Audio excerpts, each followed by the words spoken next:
தமிழ்வழி Kilpauk medical college,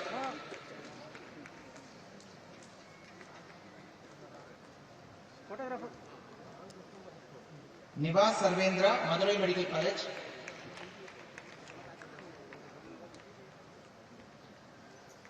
Nikhil Sriram Chengalpattu medical college,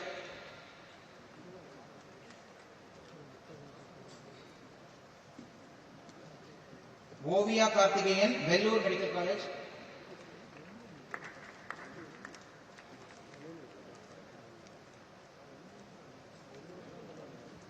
Sashini Sri KP Viswanathan medical college Trichy,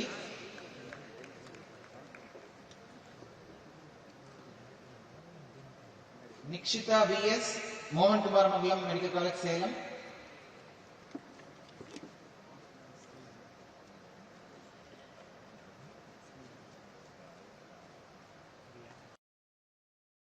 நிக்ஷிதா Aliya Sabreen Faisal TNGDC Tamil Nadu government dental college Salem, Susana MS ESI Coimbatore,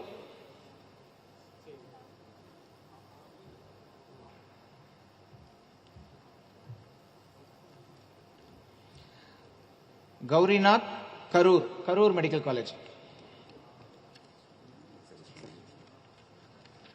தொடர்ந்து முன்னாள் படைவீரர்கள் நலப்பிரிவில் கல்லூரிகளை தேர்ந்தெடுத்துள்ள மாணவ மாணவிகளுக்கு ஒதுக்கீட்டு ஆணைகளை வழங்கும்படி மாண்புமிகு அமைச்சர் அவர்களை அன்புடன் கேட்டுக்கொள்கிறோம்.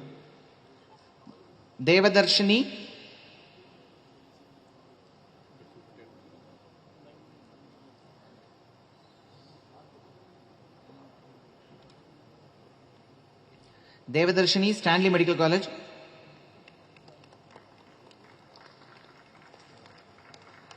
Akshaya Jodith Coimbatore medical college,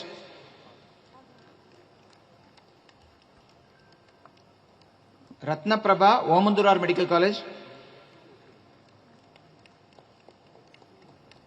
Jeevithra Dharmapuri medical college,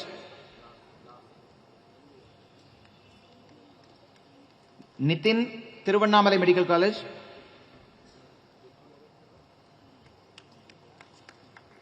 Ajith Kumar Cuddalore medical college government Cuddalore medical college,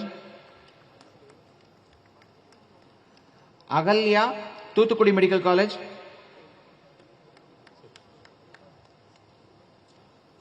Anand Pradeep Tiruvarur government medical college,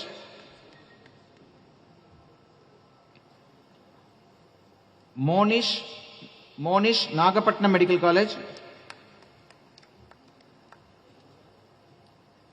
Sri Vaishnavi government dental college Pudukkottai.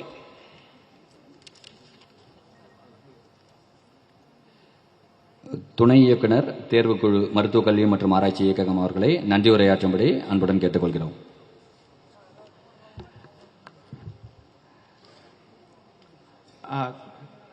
அனைவருக்கும் வணக்கம். தனது ரொம்ப பிஸி ஷெட்யூல்லையும் இந்த டைம் ஒதுக்கி ஸ்டூடெண்ட்ஸ்க்கு அலாட்மெண்ட் ஆர்டர்ஸ் கொடுக்கணும்னு வந்திருக்கிற எங்கள் மாண்புமிகு மருத்துவக் கல்வி மற்றும் மக்கள் நல்வாழ்வுத்துறை அமைச்சர் டாக்டர் கேஜி அருண்ராஜ் அவர்களுக்கு நம் அனைவரின் சார்பாகவும் நன்றியை உரித்தாக்கிக் கொள்கிறேன். மேலும் தலைமையுரை ஆற்றி எங்கள் துறைக்கு எல்லா வகையிலும் வழிகாட்டுதல் கொடுத்துக் கொண்டிருக்கும் எங்கள் செயலாளர் டாக்டர் தாரேஸ் அகமது ஐஏஎஸ் மருத்துவம் மற்றும் மக்கள் நல்வாழ்வுத்துறை செயலாளர் அவர்களுக்கு எங்கள் நன்றியை தெரிவித்துக் கொள்கிறேன்.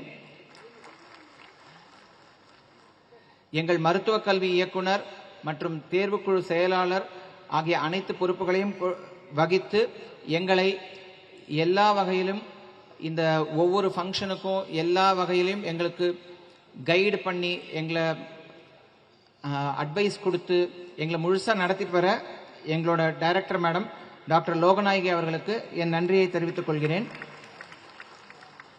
மேலும் இந்த ஓமந்தூரார் பல்நோக்கு சிறப்பு மருத்துவமனையின் டைரக்டர் டாக்டர் மணி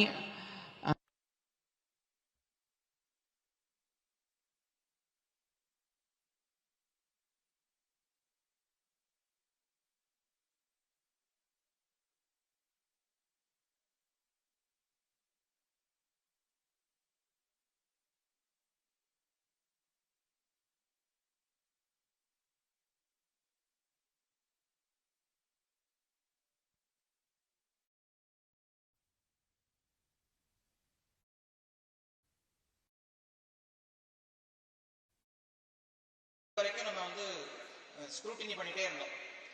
நேற்று வரைக்கும் ஸ்க்ரூட்டினி பண்ணி இன்னைக்கு வந்து நம்ம கவுன்சிலிங் ஸ்டார்ட் பண்ணி ஒரு கவுன்சிலிங் ரன் பண்ணியிருக்கோம். ஸோ என்னோட கலீக்ஸ் எல்லாத்துக்கும் என்னோட மனமார்ந்த நன்றியை தெரிவித்துக் கொள்கிறேன்.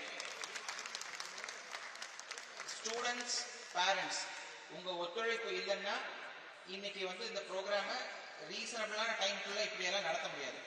இப்போ நம்ம வந்து என்ன சொல்றது, இழுப்புக்கு நீங்க வரலன்னா என்னால பண்ண முடியாது.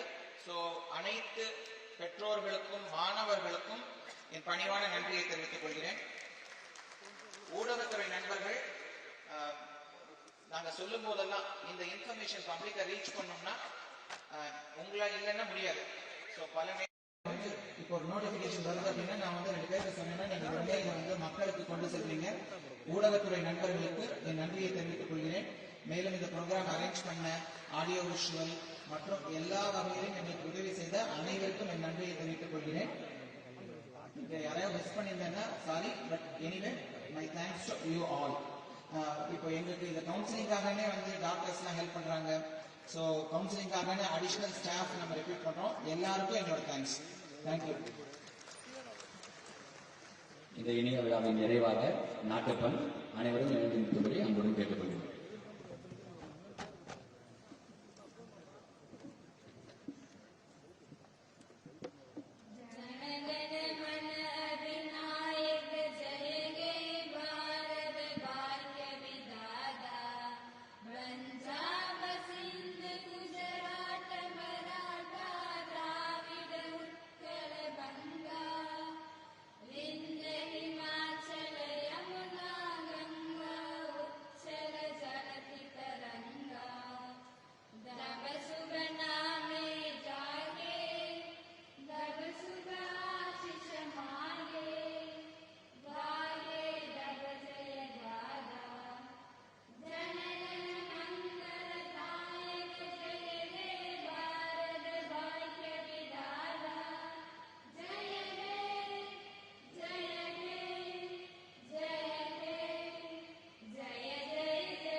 இங்கே வந்துடலாம்.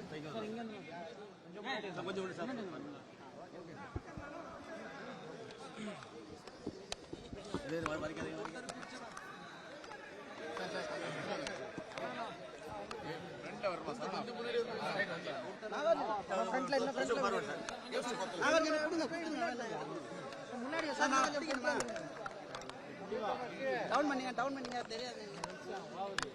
டவுன் பண்ணுங்க எப்படியோ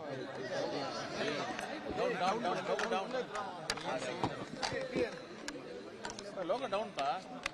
ஓகே யாரு லோகோ டவுன். ஓகே, அனைவருக்கும் வணக்கம். இன்று 2026-27 கல்வி ஆண்டிற்கான மருத்துவம் மற்றும் பல் மருத்துவ படிப்புகளுக்கான கலந்தாய்வு இன்று முதல் ஆரம்பித்து நடந்து கொண்டிருக்கிறது. முதல் நாள் பார்த்தீங்கன்னா ஆன்லைன் மோட்ல பொது பிரிவும், இப்போ ஆஃப்லைனில் நேரில் இந்த கலந்தாய்வு பார்த்தீங்கன்னா 7.5% உள் ஒதுக்கீடு பிரிவும், அப்புறம் விளையாட்டு பிரிவில், அப்புறம் முன்னாள் படை வீரர்கள் பிரிவு, அப்புறம் ஊனமுற்றோர்கள் அந்த பிரிவுக்கும் இன்று இங்கே நேரில் கலந்தாய்வு இன்னைக்கு ஓமந்தூரார் மெடிக்கல் காலேஜ், ஓமந்தூரார் பன்னோக்கு மருத்துவமனை வளாகத்தில் இன்னைக்கு நடந்துகிட்டு இருக்கு. இந்த நேரத்தில் நம்ம உங்களுக்கே தெரியும், நம்ம பட்ஜெட் செஷன் நடந்துகிட்டு இருக்கு.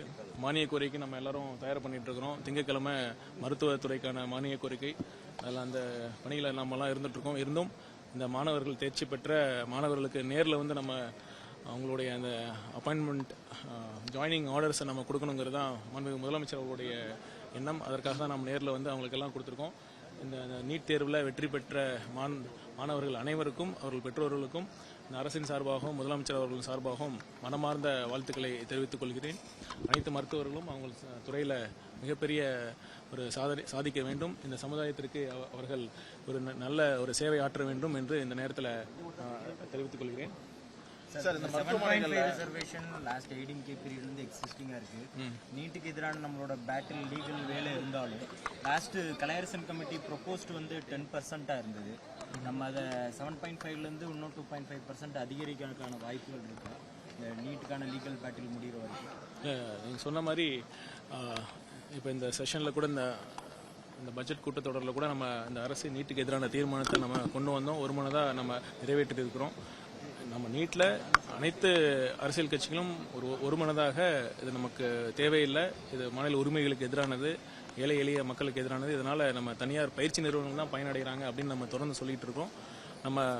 நான் டெல்லி சென்ற போது அந்த உறுப்பு மாற்று அறுவை சிகிச்சை தொடர்பாக நம்ம மாநில அரசு சார்பாக விருது பெற நான் டெல்லி சென்ற பொழுது கூட ஒன்றிய சுகாதாரத்துறை அமைச்சரை நேரில் சந்தித்து நம்மளுடைய ஒரு கோரிக்கை மனுவெல்லாம் அளித்தோம். அதன் முதல் கோரிக்கையே நீட் வேண்டாம் என்பதுதான்.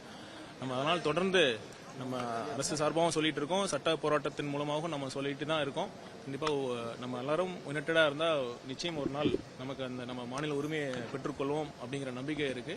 நீங்கள் சொன்ன மாதிரி இந்த கமிட்டி முதலமைச்சர் அவர்கள்ட்ட பேசி இன்னும் ஒரு கமிட்டி அப்பாயிண்ட் பண்ணி அது எப்படி சொல்றாங்களோ அந்த மாதிரி நம்ம கண்டிப்பாக கொண்டு வரோம். கண்டிப்பாக நிச்சயம். பார்த்தீங்கன்னா அந்த 5 நம்ம ஏற்கனவே சொன்ன மாதிரி நம்ம அந்த தரவரிசை பட்டியல் வெளியிட்டப்ப நம்ம என்ன சொல்லியிருந்தோம், 7.5% இந்த ஒதுக்கீட்டில் பிரிவில் 641 இடங்கள் நம்ம இருக்குன்னு நம்ம சொல்லியிருந்தோம். இப்போ இன்னைக்கு 614 இடங்கள் தான் நம்ம இன்னைக்கு கலந்தாய்வின் மூலமாக நம்ம ஃபில் பண்ணுறோம். அதுக்கு என்ன காரணம்னா, நான் ஏற்கனவே சொன்ன மாதிரி ஒரு 5 கல்லூரிகள் அவங்க கூடுதல் இடங்களை வந்து விண்ணப்பித்திருந்தாங்க. அவங்க என்எம்சி அப்ரூவல் கிடைச்சிருச்சு. நம்மளுடைய தமிழ்நாடு மெடிக்கல் எம்ஜிஆர் யூனிவர்சிட்டி வந்து இன்னும் இந்த இன்ஸ்பெக்ஷன் போய் அவங்க இன்னும் அஃபிலியேஷன் கிடைக்கும். கண்டிப்பாக அது கிடைச்சிரும். நெக்ஸ்ட் ரவுண்ட் ஆஃப் கவுன்சிலிங்கில் அந்த சீட்ஸ் நம்ம தொடர்ந்து கட்டணங்கள் அதிகமாக வாங்கிட்டு தான் இருக்காங்க. அது தொடர்பாக என்ன புகார்கள் வந்திருக்கா சார்? புகார் வந்துட்டு தான் இருக்கு. அதாவது பார்த்தீங்கன்னா யூஜி மட்டும் இல்லை, பிஜி படிக்கிற மாணவர்கள் கூட அதிக கட்டணம் வசூலிக்கிறாங்கன்னு ஒரு புகார் வந்துட்டு தான் இருக்கு. இன்னைக்கு கூட ஒரு மாணவர், எனக்கு தெரிந்த ஒரு மருத்துவர் மூலமா ஒரு புகார் வந்துச்சு. நான் திரும்ப அனைத்து தனியார் மருத்துவக் கல்லூரிகளுக்கும் இந்த அரசின் சார்பாக நான் ஒரு ஸ்ட்ராங்கான ஒரு மெசேஜை சொல்லிக்கொள்ள விரும்புகிறேன். நம்ம என்ன ஃபீ ஃபிக்ஸ் பண்ணுறோமோ அதை மட்டும் தயவு செய்து நீங்கள் அனைவரும் மாணவர்கள்ட்ட நீங்கள் வசூலிக்க வேண்டும்.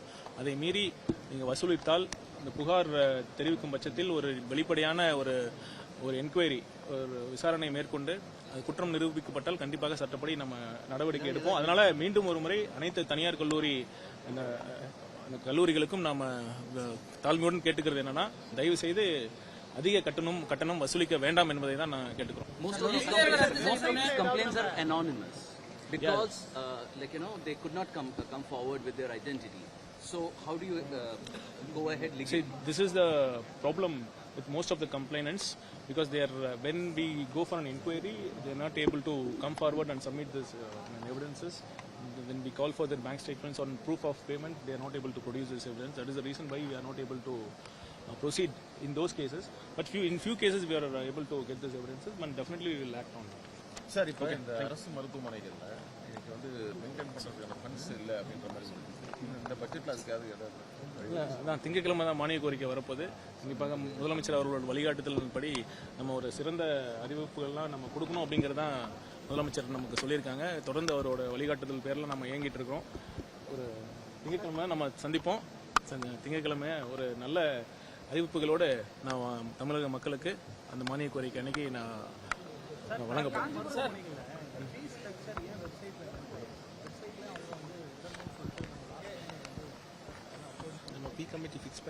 நம்ம அந்த ஃபீ தனியார் மருத்துவக் கல்லூரிகள்லாம் எந்த அளவுக்கு ஃபீஸ் வசூலிக்கணும் அப்படிங்கிறது இந்த ஃபீஸ் கமிட்டி மூலமாக தான் இருக்கு. அது கண்டிப்பாக நம்ம டிரான்ஸ்பரண்டாக தான் இருக்கும்னு நினைக்கிறேன். டிரான்ஸ்பரண்டாக தான் இருக்கும். கண்டிப்பா. காஞ்சிபுரம் அரசு மருத்துவமனையில் மின் தட்டுப்பாடு ஏற்பட்டிருக்கு, கரண்ட் இல்லாமல் ஒரு சூழ்நிலை அனுப்பிச்சு. இல்லை சில நேரங்களில் இந்த மாதிரி மின் தட்டுப்பாடு இருக்க இந்த விஷயம் வர்றப்ப நம்ம மின்துறை அமைச்சர்கிட்ட நம்ம பேசியிருக்கோம். குறிப்பாக மருத்துவமனைகளுக்கு தடையற்ற மின்சாரம் கிடைக்கணுங்கிறது தான் நம்ம சொல்லியிருக்கோம்.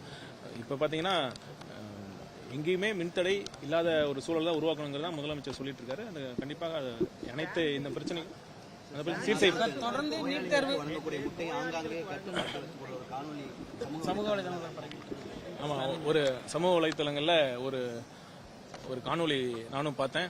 ஒரு முட்டை அரசு ஊழியர் மருத்துவமனை ஊழியர் அந்த பெட்டில் வச்சுட்டு எப்படி இந்த மாதிரி தான் நோயாளிகளை நம்ம ட்ரீட் பண்ணணுமா அப்படிங்கிற மாதிரி வந்தது. உங்கள் அனைவருக்கும் நான் ஒரு செய்தி என்னன்னா, இந்த வீடியோ 5 மாதம் ஆச்சு. இந்த வீடியோ 5 மாதங்களுக்கு முன்னால் எடுத்த வீடியோ இது. அப்போவே அந்த வீடியோ எடுத்தவர் அந்த சம்பந்தப்பட்ட ஊழியர்கிட்ட நம்ம கேட்டிருக்காரு, இந்த வீடியோ நான் வெளியிடாமல் இருக்கணும்னா 20,000 ரூபாய் கொடுக்கணும் அப்படிங்கிற கேட்டிருக்காங்க. அந்த ஊழியர் வந்து நான் எல்லாம் கொடுக்க முடியாது, அவர் ஒரு சின்சியராக உழைக்கக்கூடிய ஊழியர் தான்.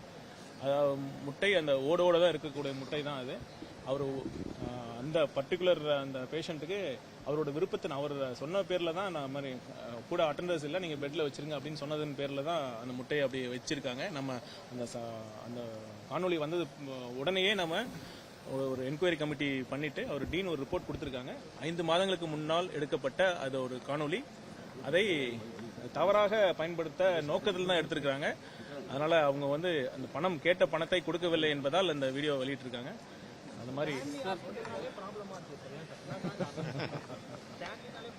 இனிமேல் ப்ராப்ளம் இருக்காது. இனிமேல் ஸ்டான்லி மட்டும் இல்ல, தமிழ்நாட்டில் எங்கேயுமே ப்ராப்ளம் இருக்காது. நீட் தேர்வை ரத்து செய்யணும்னு சொல்லி தொடர்ந்து நம்ம வலியுறுத்திட்டு வரோம். அப்படி இருக்க சூழ்நிலை தொடர்ந்து ஒன்றிய அரசு நீட் தேர்வை நடத்திட்டு வராங்க. அரசு பள்ளி மாணவர்களுக்கு நீட் தேர்வு பயிற்சி வந்து அதிக அளவில் வழங்குறதுக்கு என்ன நடவடிக்கை சார் எடுக்க போறோம்? மாதிரி பள்ளிகளில் நம்ம நீட் கோச்சிங் நம்ம கொடுத்துட்டு தான் இருக்கிறோம். ஒரு பக்கம் நம்ம தமிழ்நாடு நீட்டுக்கு விலக்கு அளிக்கணும், நாடு ஃபுல்லா நீட் இருக்கக்கூடாதுன்னு நம்ம போராடிட்டு இருக்கோம். இன்னொரு பக்கம் நம்ம வேற வழி இல்லாம அதற்கான தயாரிப்பு பணிகளும் நம்ம ஈடுபட்டோம். நன்றி.